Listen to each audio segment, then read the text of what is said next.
Salve, seja bem-vindo. Olha, você vai ficar sabendo de muita coisa do que acontece aqui em Brasília, de como é feita a política por aqui.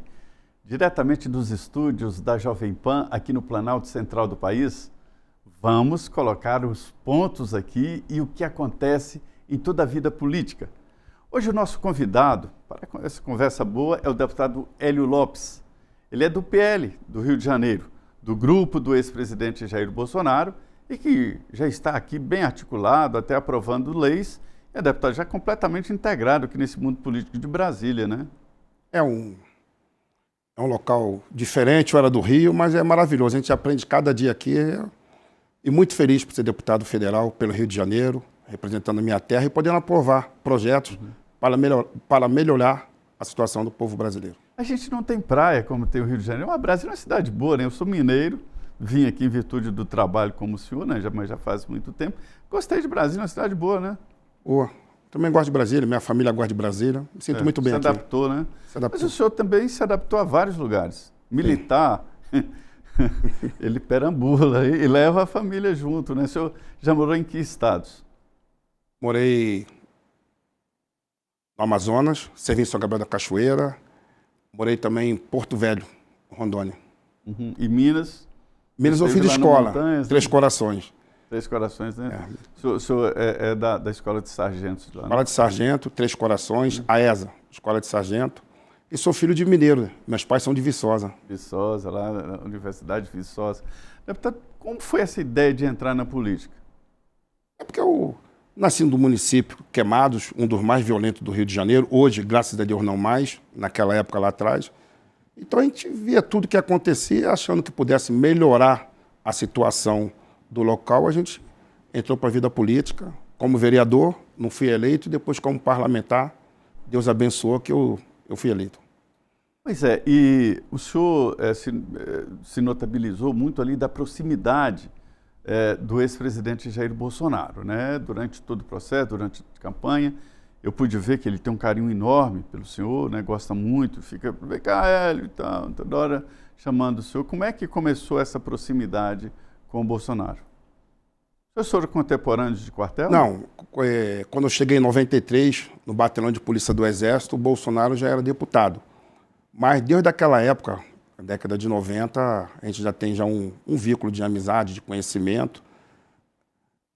Eu e solenidade militar no Rio de Janeiro, e de lá para cá essa amizade fortaleceu cada vez mais. Então, vai aí décadas de amizade, relacionamento.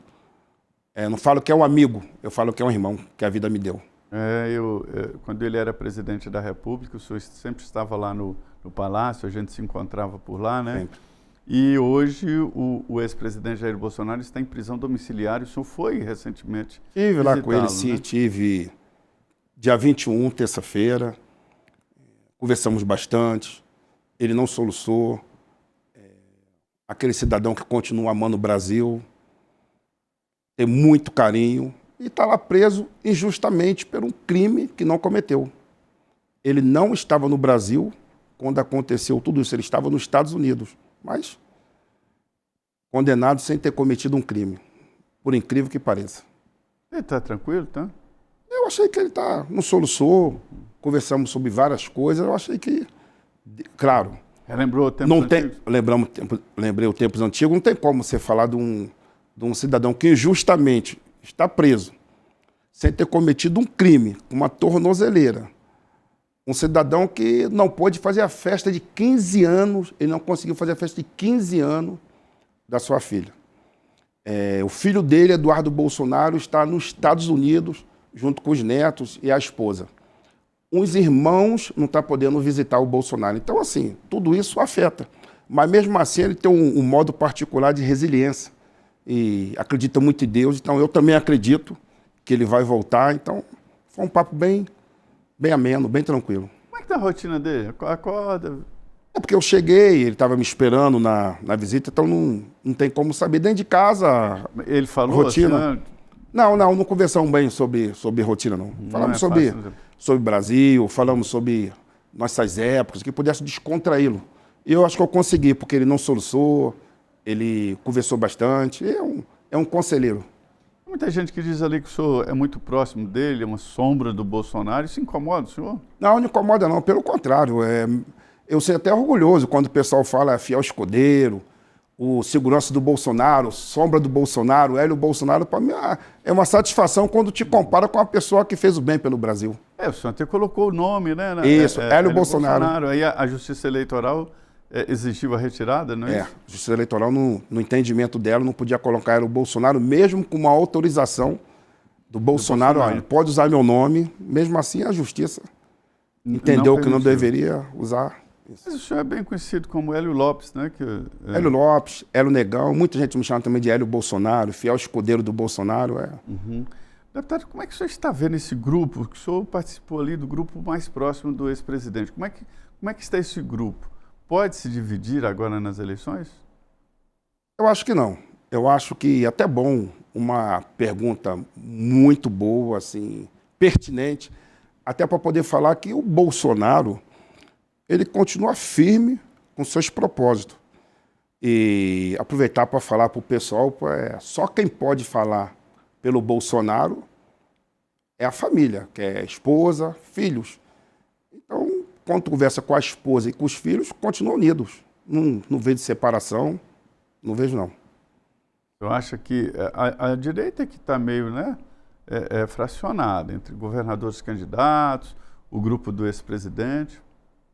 Eu me considero o grupo do ex-presidente, né? Eu considero, por estar década com eles, unido. Então, eu não consigo enxergar essa separação. É o que eu falo sempre para as pessoas, que aqueles que defendem Deus, pátria, família e liberdade continuam unidos. Uhum.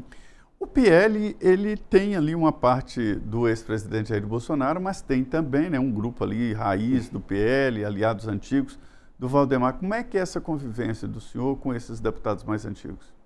Eu vivo bem, porque Brasília é um aprendizado, né? Então, eu aprendo com todos, já levo para a política aqueles princípios que eu aprendi com a minha mãe, aqueles princípios que eu aprendi na carreira militar e aqueles princípios que eu aprendi com o Jaime Serra Bolsonaro. Então, com esses ensinamentos, a gente vai convivendo com qualquer tipo de pessoa, inclusive com os parlamentares do PL, que, assim, hoje somos uma família, né? O PL, então estamos convivendo. Como família, um pensa de um jeito, um pensa do outro, mas o importante é o bem do Brasil. Há ali uma previsão muito otimista de dominar o Senado Federal. Falam ali em perto de 40 dos 81 senadores, né? Você acredita nisso mesmo? Vai? Totalmente, totalmente. Jaime Serra Bolsonaro falava, me dê 50% da Câmara, 50% do Senado, para poder aprovar projetos bons para o Brasil. Porque o Brasil hoje está um caos, né? Está numa situação lamentável. O empresário não tem segurança jurídica para poder investir, a segurança pública está aí, isso que nós estamos vendo, não tem uma política para pressionar os traficantes.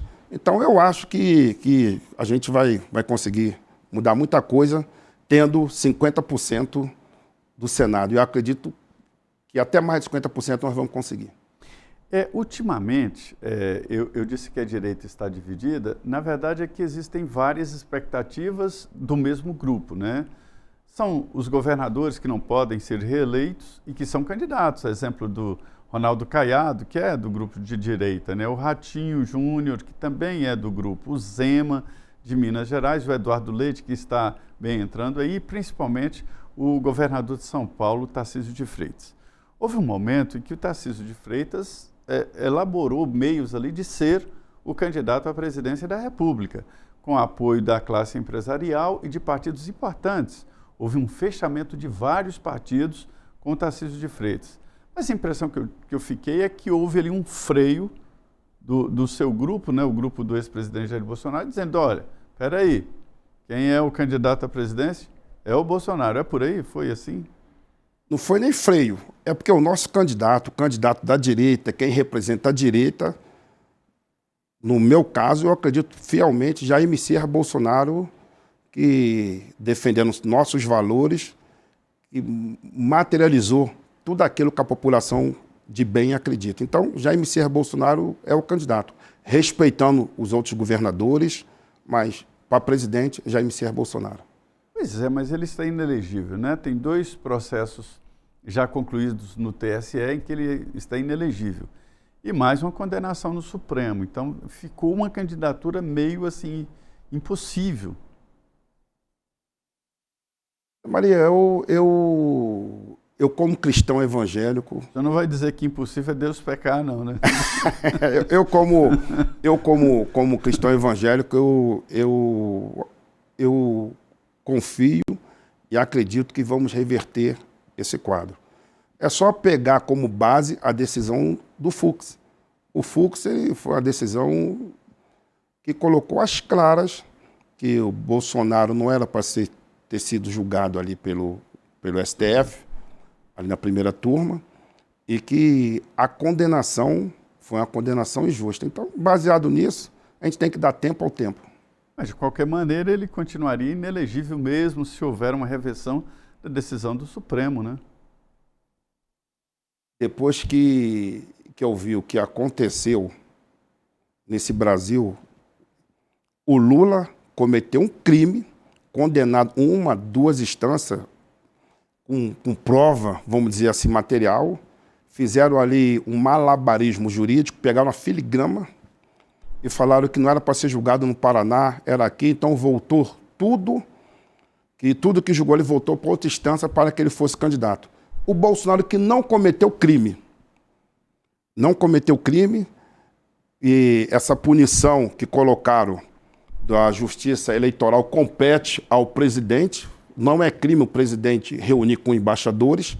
O presidente Bolsonaro ele não reuniu com o traficante no Alemão, não reuniu com o traficante na Maré. O presidente ele não recebeu a rainha do tráfico aqui em Brasília. Ele está sendo condenado por um crime que não cometeu. Então, por isso que eu acredito que até lá nós vamos conseguir, sim, de maneira que Bolsonaro seja elegível para poder ser o presidente do Brasil. O que aconteceu ali no dia 8 de janeiro? Vamos pegar dia 8 de janeiro. O que foi aquilo ali, deputado? Eu acho Primeiro, que você estava onde naquele dia? Como governo, eu não estava aqui.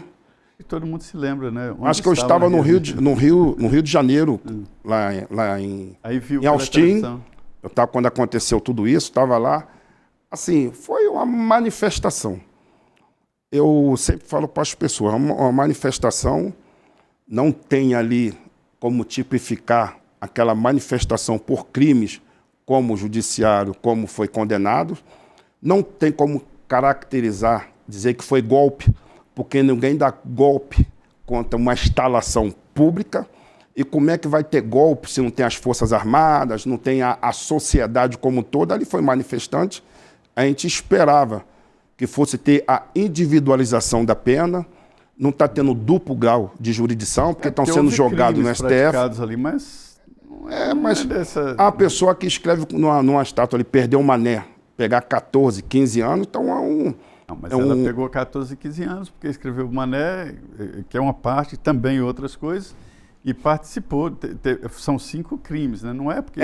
mas assim, quando eu converso com a oposição, eu peço para a pessoa que é jurídica para me explicar desses 5 crimes, qual que caracteriza daquele pessoal. Aí fala assim, atentado violento à democracia. É o Estado Democrático de Direito. Eu falei, por que de direito? Porque invadiu o Congresso, invadiu... Porque ela pediu intervenção... Não, atentado mas a pessoa pediu intervenção. A gente vê até agora vários parlamentares da esquerda que foram na ONU, foram pedir. Mas qual o crime pedir? Onde está escrito que pedir é crime? Não está na legislação, não está dizendo que você falar é crime você se pronunciar, é crime você se expressar. Por isso que eu falo, eu já tinha um posicionamento quando você via a decisão do Fux, é esclarecedora. O Fux foi um professor explicando que todas as condenações, no caso daquela primeira turma, foi injusto. E outra coisa, cadê a filmagem? Cadê a prova? Mas estava ali, falou isso, aquilo, mas cadê? Os advogados reclamaram que... Mas você está se referindo a quem? A Débora, que escreveu o batom? Não é só ela, todos que... Não, mas ali tinha a prova de que ela participou dos acampamentos, que ela... Mas é crime participar de acampamento? Não é crime. A gente sabe que eu sou militar. Eu também acho que não, acho que eu estou te dizendo que o Supremo entendeu, né? Então, é justamente assim, porque o Supremo entendeu, eu já discordava, que nós também, na democracia, temos o direito de discordar, e eu acredito que eu tenho esse direito. Então, eu discordei da decisão do STF, mas quando a gente vê o ministro do STF, volto a falar, bater ponto por ponto, não foi eu, foi o ministro. Então, quer dizer, eu continuo convicto. Mas foi voto vencido, né? Foi voto vencido. É um ponto importante. É um ponto importante. E é esse ponto que eu continuo defendendo, esse ponto que eu acredito. Deputado, e aquelas reuniões que aconteceram? Isso aí aconteceu, né? Uma avaliação, eu não diria nem tentativa de golpe, que também não houve essa tentativa, mas vamos dizer, uma possibilidade, reuniões. O senhor sabia dessas reuniões? Eu não.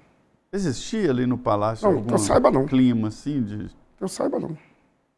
Eu frequentava o Palácio também, não sabia dessas reuniões, mas ali sabia dessas reuniões. Alguns que foram condenados confessaram, o Cid confessou, mostrou provas, né, de que havia a possibilidade e tal, mas não houve a tal tentativa. Essa que é a grande dúvida. E aí, qual o desfecho que o senhor espera daqui para frente desse processo? Primeiro, a condenação do ex-presidente Jair Bolsonaro e de toda a cúpula do governo passado, né? São 4 generais condenados, isso é inédito no país. Qual é a expectativa que o senhor tem daqui para frente? Eu tenho a expectativa que nós vamos vencer essa dificuldade. Eu tenho a expectativa que Jair Messias Bolsonaro vai ser o presidente em 2026. Eu acho que nós vamos virar esse jogo elegendo 50% do Congresso Nacional. E aí, qualquer que seja o próximo presidente da República vai ter que negociar com o Congresso Nacional. O Congresso está poderoso, né? Ele dita as iniciativas políticas. Mas a Constituição diz que o Congresso tem que legislar, né? O Judiciário julgar e o Executivo executar. Mas o Executivo, eu acho que a harmonia dos poderes, ela se perdeu um pouco, sabe? Eu acho que um Congresso forte leva ali o respeito para as decisões do Congresso. E hoje está meio estranho. Né? A relação não está boa, né? Eu acho que as decisões que a gente toma na casa, eu acho que ela tem que ser respeitada. Como é que é o clima lá? O senhor convive muito com os deputados do PL, mas eu noto ali no plenário, sigo o senhor lá, o senhor conversa com todos os setores do Congresso Nacional, né? Como é que é o clima aí diante dessa tensão com o Supremo? É porque eu tenho entendimento, Zé Maria, que na política existe divergências. E é salutar para a política que existe divergências. Um exemplo, eu tenho a minha religião e tenho uma pessoa que é ateu. Mas nem por isso eu vou deixar de conversar com essas pessoas. E na casa, como tem mais de 30 anos lá, tu sabe que quando você apresenta um projeto de lei, às vezes o relator é de um partido diferente. E ele vem te procurar, ou quando você vai relatar um projeto, se você procura. Eu acho que as ideologias temos que deixar para um canto e tentar construir um Brasil melhor. É claro que muitos parlamentares da esquerda é difícil de você manter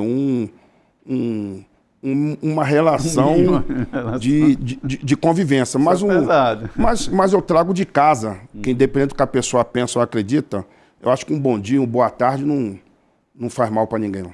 Pois é, e a política anda muito tensa e às vezes parte para o que o deputado está dizendo aí, desta relação tensa até sob o ponto de não convivência, né? Mas, de certa forma, está andando e o Congresso tem que ser assim, polêmico mesmo, cada um defendendo as suas ideias. Agora, lá existem alguns camaleões que chegam e se enrolam lá, né? Ninguém sabe exatamente o que ele quer.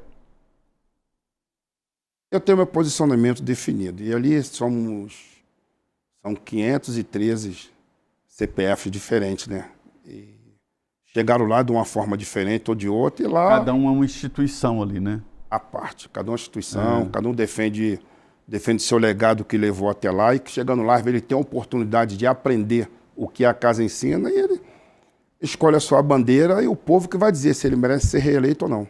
Pois é, o Tancredo dizia sempre que o Congresso Nacional é o purgatório, é onde o político aprende e paga todos os seus pecados para depois assumir um governo ou a presidência da República, né? Todos saem exatamente de lá. E um dos pontos ali que fortaleceram o Congresso Nacional é a polêmica emenda parlamentar. O Congresso tomou 55 bilhões de reais do orçamento da União. Isso é muito. O orçamento é lá 5 trilhões e 400 bilhões de reais. Mas aí pega-se lá 2 trilhões e 400 bi para pagar a dívida, serviço da dívida, não é a dívida, o serviço da dívida, juros, né? 2 trilhões para pagar o orçamento da Previdência, salário e despesas fixas, e no final sobra ali 120 bi, né? De 5 trilhões e 400 bilhões, sobram ali 120 bilhões. O Congresso pega 55 bilhões, quer dizer, é muito. As emendas parlamentares hoje representam um poder muito forte no Congresso. Eu acho que o presidente Bolsonaro, quando ele implantou o Mais Brasil e Menos Brasília, que tem a emenda parlamentar impositiva, e é bom frisar aqui, diferente do governo, Jair Bolsonaro pagava a emenda para todos, independente de partido. E o deputado, ele com a emenda, ele vai alocar lá no município ou na instituição, ele vai alocar dentro daquilo que ele acha que é importante para ele. Não fica na mão do governo federal de tomar a decisão. E o governo federal tem um orçamento dele e a casa foi aprovada, tudo, passou nas comissões, na CMO, passou. E a casa ela tem a emenda que ele poder realizar as coisas no seu município, poder colocar na ponta da linha, quem faz na ponta da linha não é o governo federal, na ponta da linha é o parlamentar, com suas bases, as necessidades do morador local. O senhor manda suas emendas para quem, assim, basicamente? A metade ou mais para as Forças Armadas. Eu mando, até bom fazer essa pergunta, porque o pessoal, agradeço muito para poder esclarecer que as pessoas perguntam, poxa, o deputado é do Rio de Janeiro, manda emenda para outros estados? Mando. Eu mando emenda para a ACD, eu mando emenda para a GRAAC, eu mando emenda para o Hospital do Amor, eu mando emenda para o INCOR, eu mando emenda para algumas Santa Casa que fazem um trabalho específico. Então, mando para alguns estados. E mando para a saúde, para educação também. Mas a minha base da emenda é essa aí. É para essas instituições e as Forças Armadas. Mando também para municípios, é claro, né? Tem que fazer. Tem que fazer os municípios, né? O Hospital do Amor recebe emendas de vários estados, né? A base é em São Paulo, Barretos. Mas recebe de vários parlamentares e é uma obra muito importante mesmo. Deputado, mas alguns deputados ali vivem das emendas, né? São administradores de emendas. Interessante que cada um sabe o que cada deputado faz com as emendas. O senhor defende que as emendas continuem? Eu defendo que as emendas continuem. Agora, o que cada parlamentar faz com a emenda, eu não sei. Eu sei o que eu faço com as minhas emendas, né? E eu sou a favor que as emendas continuem e que o parlamentar ele continue tendo autonomia. Se eu quiser investir nas Forças Armadas, na segurança pública, se eu quiser investir na saúde, como eu faço também para a saúde e segurança pública, eu tenho que ter autonomia, o direito de escolha. Porque o povo elegeu o parlamentar para que quando ele chegasse aqui, ele poder realizar aquilo que ele prometeu para o eleitorado. Então, acho que ele tem que ter, sim, autonomia para designar as emendas. E o TCU, o Ministério Público, quem tiver que fiscalizar, que fiscalize se ele usou corretamente ou não. Mas a emenda, eu sou a favor, sim, que ele tenha emenda para poder distribuir. E está fiscalizando, viu? 84 deputados e senadores estão na mira aí da investigação da Polícia Federal. Deputado, o senhor aprovou recentemente um projeto que eu acho muito interessante, que é aumentar as penas para maus tratos e abandono de incapaz. E abandono de incapaz dentro da família. É difícil de acreditar, mas existem filhos que abandonam pais, né, que maltratam pais. A senadora Damares, ex-ministra, me disse aqui sobre agressão sexual contra idosos, que isso é muito comum, eu fiquei surpreso, né? Existe muito estupro de idosos, estamos falando de pessoas idosas, acamadas, quer dizer, a humanidade não é fácil, a humanidade é desumana, como diz o Legião Urbana. E o seu projeto aumenta as penas, né? Por que o senhor tomou essa iniciativa? Primeiro de estar acompanhando, né? Verificando tudo o que acontece na sociedade, as demandas. Então, aprovamos essa lei para majorar a pena, aumentar a pena, para maus tratos, abandono de incapaz, aí criança, deficiente físico, idosos. Mas o importante, Maria, é que nessa lei, antigamente, tentava se resolver na juizada especial. E agora equiparou, como se fosse a Lei Maria da Penha, foi para a Justiça Comum. O Ministério Público, ele agora que oferece a denúncia. É o dono da... É o dono da ação. Então não tem mais como, me arrependo que eu bati na minha avó, me arrependo que eu cometi esse ato, não. Agora o Ministério Público vai responder, possivelmente, provavelmente, com a pena de prisão. Deputado, o senhor é negro, né? Como a maioria, eu sou descendente de negro o senhor tem um certo, eu diria assim, desacordo com movimentos negros tradicionais, né? Por quê? Qual o motivo desse desacordo e essas divergências? Maria, uma reunião do movimento negro já está dizendo, vamos reunir só os negros. Tá, reunir os negros para quê? Para falar mal dos brancos? Na minha concepção, nós somos todos iguais. Deus, quando criou o ser humano, independente da cor da pele, nós somos todos iguais. Então, eu sou contra as cotas raciais. O movimento negro me critica. Parlamentares da esquerda, eles me criticam, falando que eu sou contra a cota racial. E eles falam que a pobreza tem cor, que a pobreza no Brasil é negra. Aí eu apresentei o projeto da cota social, que se tiver cota, que ela seja para o pobre. Mas eles não votaram, que fala, não, tem que ser a cota simplesmente para os negros. E é bom falar sobre cota, que eu sou muito criticado. Tu vê bem, a cota no concurso público, ela é exclusivamente para pessoas negras. Uma pessoa que mora numa comunidade, se ela for branca, ela não pode usar a cota para passar num concurso para professor, no concurso para polícia. Então, tem essas divergências que eu critico. Quando a pessoa vem me criticar, eu falo que a vida é feita de escolhas. Eu, na minha adolescência, eu pegava resto de comida na casa das pessoas. E, como eu falei para você, eu estudei, passei em concurso militar. E, mas você não conhece o local que é pobre.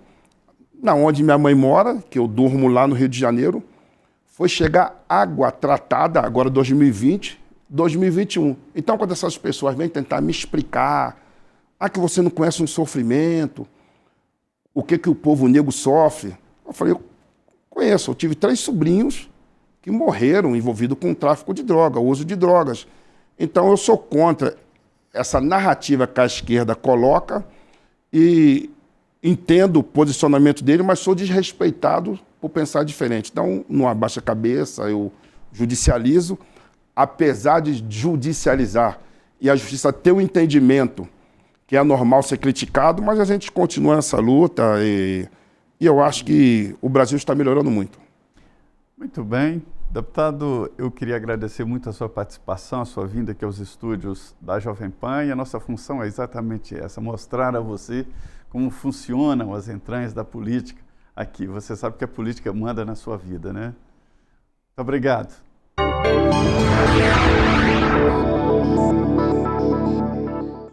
A opinião dos nossos comentaristas não reflete necessariamente a opinião do Grupo Jovem Pan de Comunicação. Realização Jovem Pan.